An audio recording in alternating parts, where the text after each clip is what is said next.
We can evidently observe the effects of the recent economic crisis on Bitcoin, because a lot of countries are already going through a currency crisis, and we've not seen the worst of it. More so that the current economic downturn is just a preview of what's to come. Let us get to know the current market collapse, the recession, the inflation, and effective interest rate hikes on capital sectors. Cryptocurrency is a much more mature market than it had been in the year 2011, and the stock market has not seen a worse year to date since 1962. The Cuban Missile Crisis happened the same year, and the world ended up in trouble. But there is a fact that the Fed is getting a lot of signals that will end up in the lagging indicators called the PPI and the CPI. And looking at this, a lot of companies are going to be telegraphing in their earnings reports.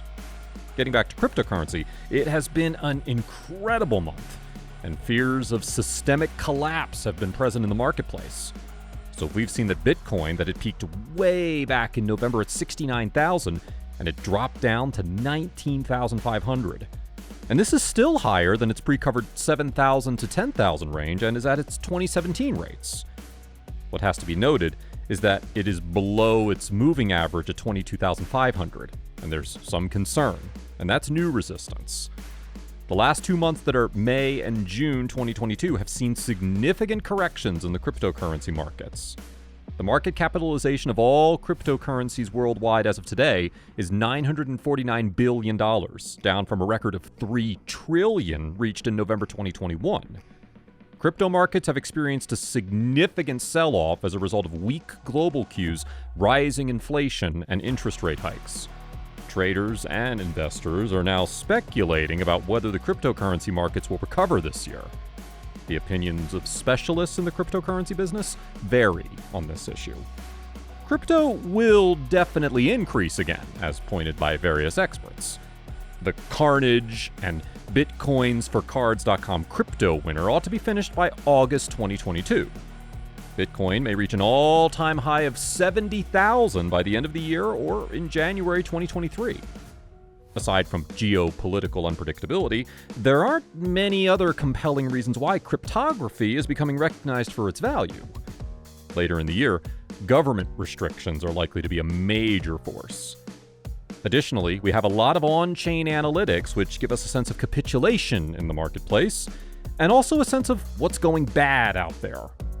The transparency in the market is the reason we've seen a lot of failures very quickly. One can also compare to the opacity in the traditional financial markets. Also, the shakeout in crypto has happened sooner and faster than it would have in the traditional financial markets. It's interesting that BlockFi is going to FTX, two other platforms or companies which are very well known, which are a lending platform in Canada and highly regarded.